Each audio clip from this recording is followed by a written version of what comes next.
nuevo comienzo. Realmente que el sentir que tiene que significar para cada uno de nosotros el poder estar en esta noche, en esta tarde, en este lugar, y los tiempos que podamos compartir. Venir con la disposición de que el Espíritu de Dios pueda hablar a nuestras vidas, así como aquellos que tenemos la responsabilidad de tomar la palabra, también ponernos totalmente en las manos del Señor para poder hablar guiados por su Espíritu Santo. Voy a estar un poquito más cómodo de esta manera. Ya notaba que algo me estaba frenando el movimiento de la boca, me estaba como cerrando la boca, ¿no? Pero bueno. Y justamente cuando estaba orando sobre qué estar preparando, Jonathan decía que si tuvimos estrés o pasamos por momentos de ansiedad, y yo les confieso, yo pasé por todos juntos, o sea, todo lo que vivimos en estos tiempos ha sido, por lo menos para mí, de una situación muy particular, pero doy gloria a Dios porque me están acercando al Señor. Y entonces, esto está bueno cuando el resultado de todo esto significa en nuestras vidas un cambio que Dios quiere hacer continuamente en cada uno de nosotros. Y yo no sé si a usted le habrá pasado, pero yo en este tiempo tuve muchas situaciones en las cuales sentí miedo. ¿Alguna vez, o en estos días, en este tiempo, en esta cuarentena, alguien sintió miedo? Yo tuve miedos. Pero es maravilloso cuando esos miedos pueden ser mitigados por llegar ante la presencia de Dios y decirle, Señor, me está pasando esto. Y entonces el Señor nos extiende su mano y nos dice, hijito querido, ¿cómo sos, Estoy acá con vos. Yo no fui a ningún lado. Vos sos el que te vas de pronto de un lado al otro. Y yo estoy casi como persiguiendo, acompañando.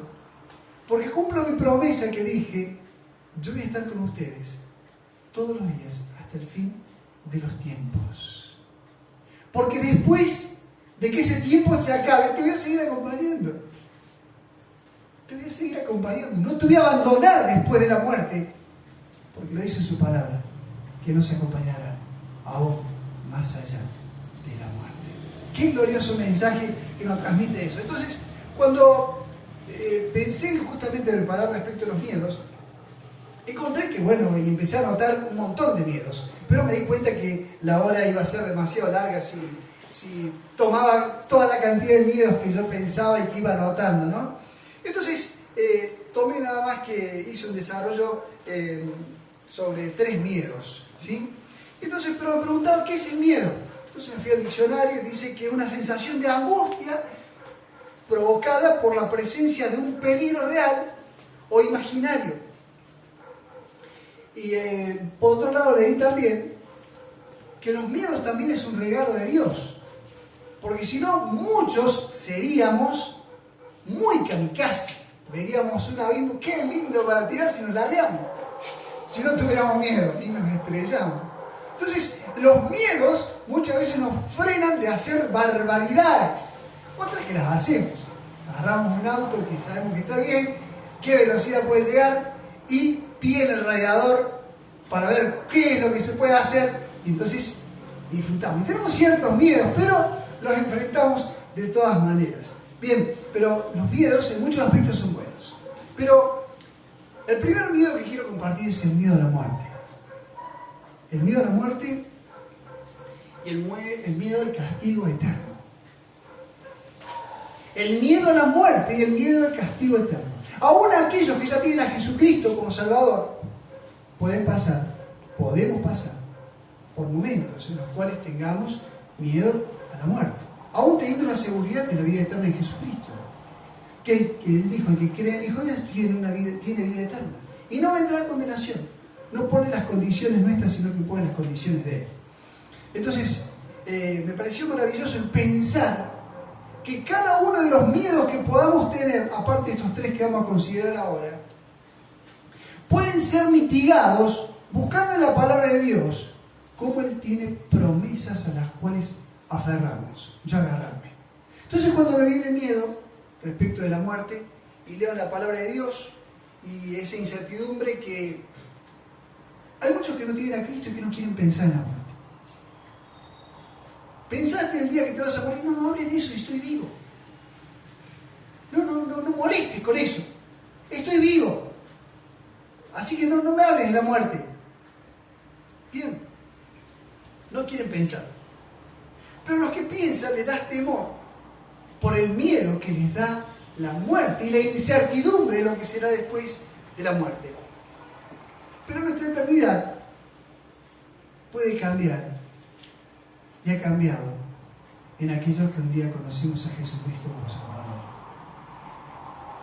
Y el día que creímos en Él, dice la palabra de Dios allí en el libro de Efesios, capítulo 1, versículo 18, fuimos sellados con el Espíritu Santo de la promesa. Y esa seguridad se va ampliando cuanto más lo conozco a Él. Conocerle a Él se transforma en agradable porque Él genera cambios en nuestra vida. Y el libro de Romanos capítulo 8, versículos 38 y 39, me encanta porque el apóstol Pablo ahí se siente tocado. Da una afirmación contundente y diciendo, gente, esto yo lo estoy viviendo, así que no lo puedo negar. Dice, lo voy a leer, tengo copiado los pasajes en diferentes versiones, que algunas me parecieron, por lo menos para mí, un poquito más claras. Dice, por lo cual estoy seguro que ni la muerte ni la vida, ni ángeles, ni principados, ni potestades, ni lo presente, ni lo porvenir, ni lo alto, ni lo profundo, ni ninguna otra cosa creada nos podrá separar del amor de Dios, el amor que Dios nos ha mostrado en Cristo Jesús, Señor nuestro. A pesar de lo que yo soy, Él me sigue amando. Y nada me va a separar de Él.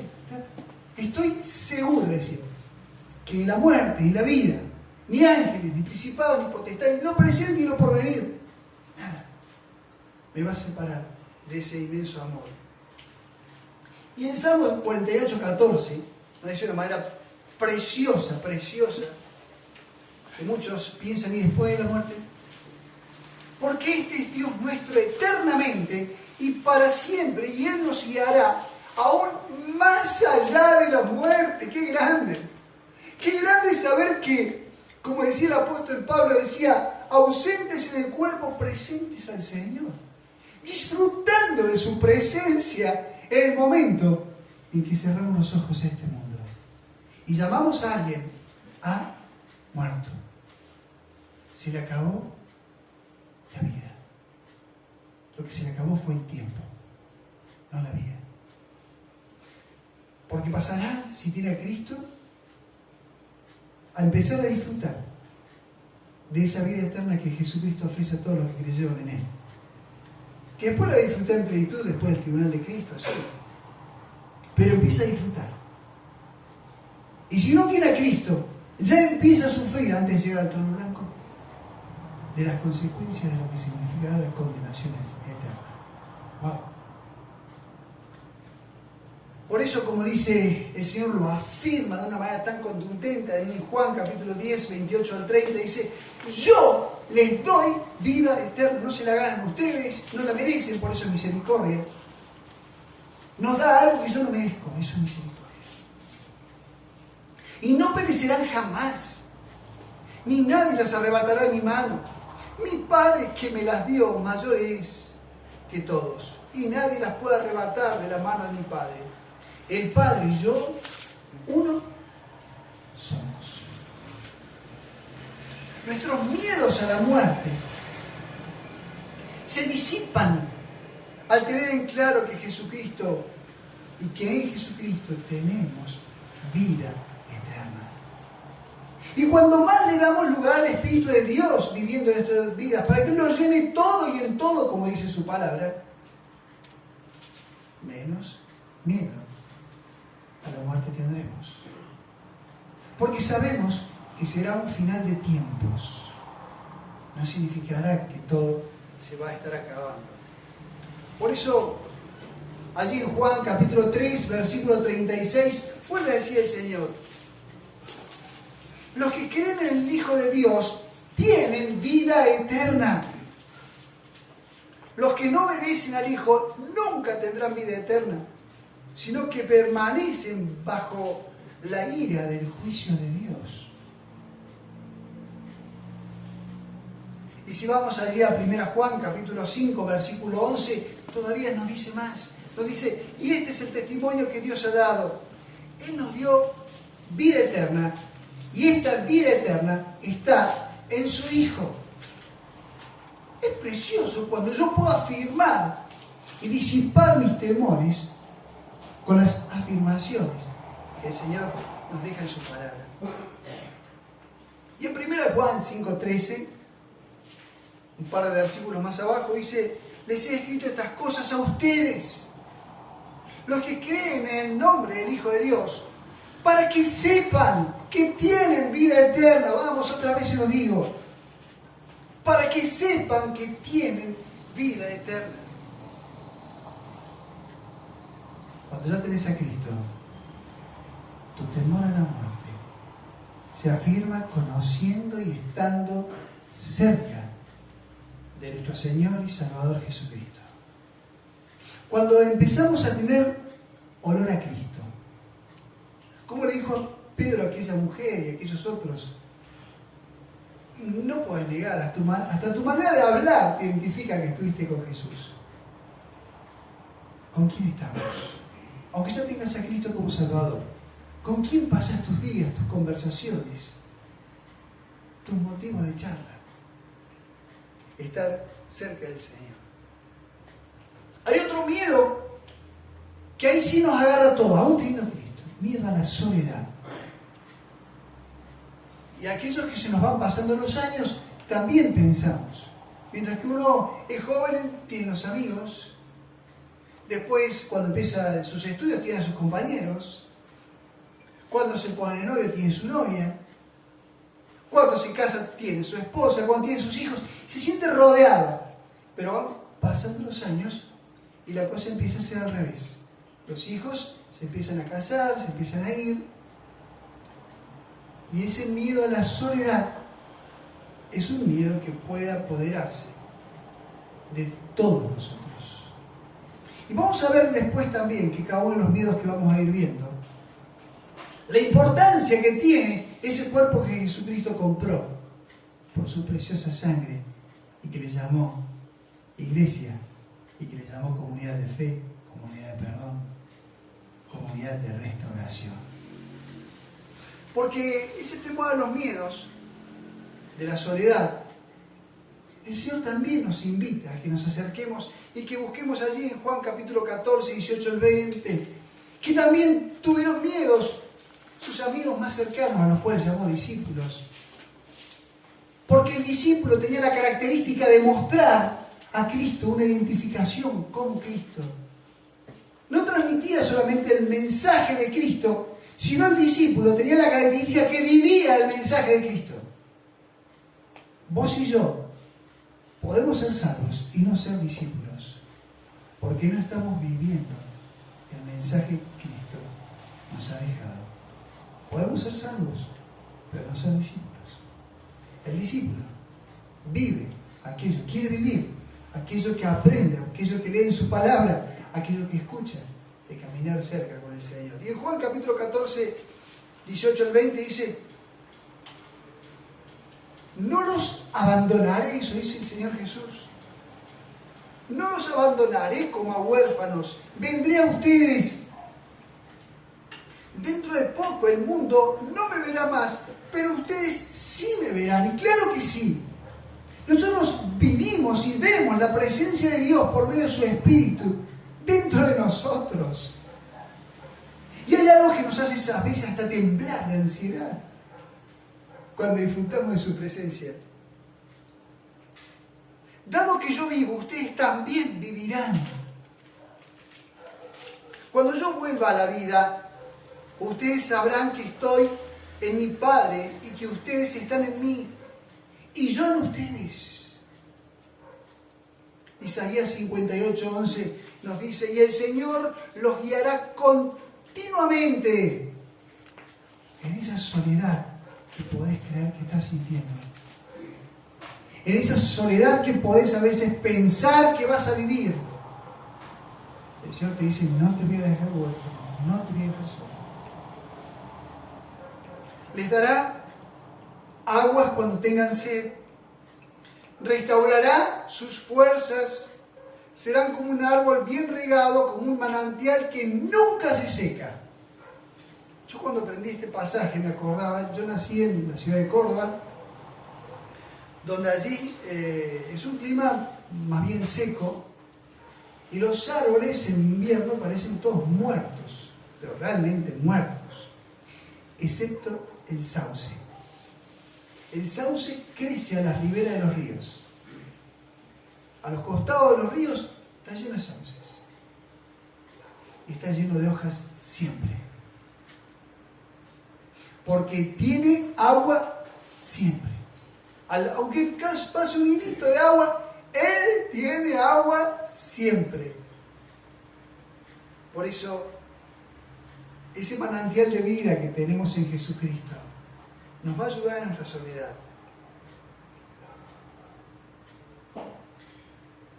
Muchas veces, aún estando en familia, uno puede sentirse solo. Aunque tener con quién comer todos los días, aunque no te falte nada, podés sentirte solo, sola, muchísimas veces. Y ahí está, donde entramos todos nosotros, todos los que no pudieron venir hoy, todos los que pertenecen a Cristo, de cualquier lugar, raza, lengua, nación, de donde sean. ¿Y por qué entran a formar parte? Porque son parte de la comunidad de fe. Que la comunidad de fe es mucho más que una religión. Una religión es una serie de normas. El otro día compartí un mensaje de cómo nos enseñaba el Señor y yo decía que uno busca las características de las iglesias cristianas y ve doctrinas de diferentes iglesias. O sea, son sus declaraciones de fe o sus características. Pero hay algo mucho más grande que todo eso, que es la comunidad de fe, que nos une una misma fe, que es la fe puesta en el Señor Jesucristo, nuestro Salvador. Entonces, esa soledad se puede disipar si trabajamos realmente en la comunidad de fe. Y no los hermanos solamente que están como responsables, sino como cuerpo de Cristo, cuando todos empezamos a vivir a Cristo, cuando todos comenzamos a ser discípulos del Señor. Esa vida que estamos viviendo cada uno de nosotros, la transmitimos en preocupación por los demás. Comunidad de fe. Nos relataba en este tiempo, cuando tuvimos por Zoom un mensaje con nuestro hermano Alberto de Falco de Córdoba, que decía que ellos en la iglesia tenían como, creo que dijo, 27 hermanos que vivían y hermanas que vivían solos, pero solos. Y que allí en Córdoba no se podía salir para nada. Entonces, los hermanos que estaban como responsables en la iglesia, como pastores, tenían una autorización para poder. Entonces iban a visitarlos.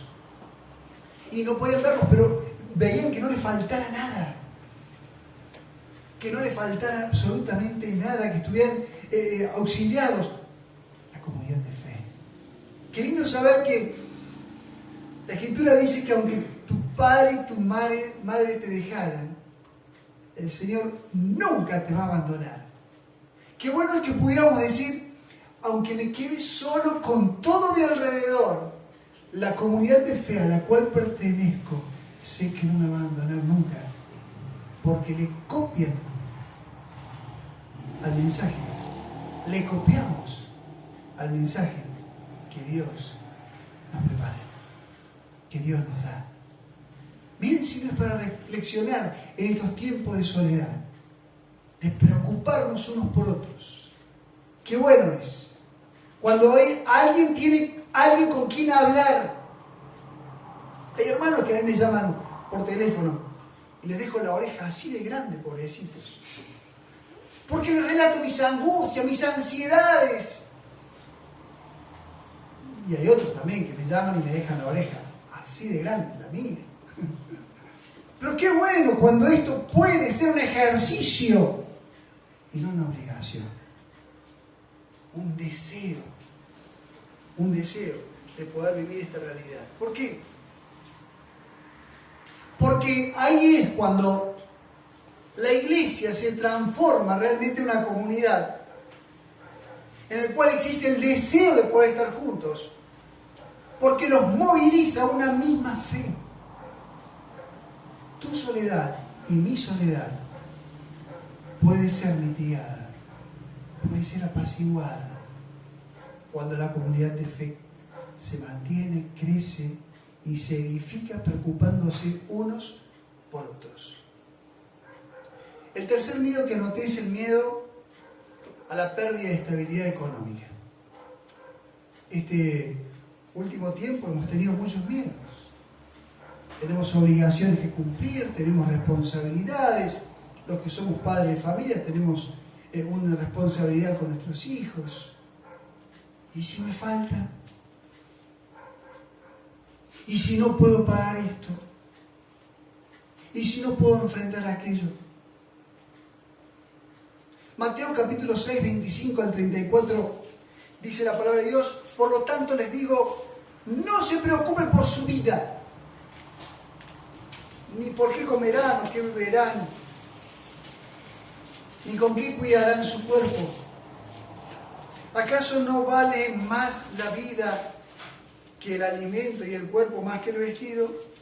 Miren las aves del cielo, que no siembran ni cosechan, ni recogen en graneros, y mi Padre Celestial las alimenta. ¿Acaso no valen ustedes mucho más que ellas? ¿Y quién de ustedes, por mucho que intente, puede añadir medio metro a su estatura? ¿Y por qué se preocupan por el vestido? Observen cómo crecen los lirios del campo, no trabajan ni hilan. Aún así, ni el mismo Salomón, con toda su gloria, se vistió como uno de ellos. Pues si Dios viste hacia la hierba que hoy está en el campo y mañana se echa en el horno, ¿no hará mucho más por ustedes, hombres de poca fe? Por lo tanto, no se preocupen ni se pregunten qué comeremos o qué beberemos o qué vestiremos. Porque la gente anda tras todo esto, pero su Padre Celestial sabe que ustedes tienen necesidad de todas estas cosas. Por lo tanto, busquen primeramente el reino de Dios y su justicia, y todas estas cosas les serán añadidas. Y esto de buscar primeramente el reino de Dios, va a haber hasta una transformación en mis pensamientos y mis objetivos. No se preocupen por el día de mañana, porque el día de mañana traerá sus propias preocupaciones. Cuando yo busco primeramente el reino de Dios, porque leyendo este pasaje muchísimas veces me han dicho, sí, entonces yo me transformo en un revago, total, Dios me va a proveer, o otros hermanos me van a proveer, entonces no me va a faltar nunca, y yo duermo todo el día bajo la palmera. No, porque si buscas primeramente el reino de Dios, vas a comprender, como cuando dice allí en 2 Tesalonicenses, el capítulo 3, versículo 10, vas a recordar las palabras que el apóstol Pablo decía cuando estábamos con ustedes. También les ordenábamos esto: si alguno no quiere trabajar, que tampoco coma.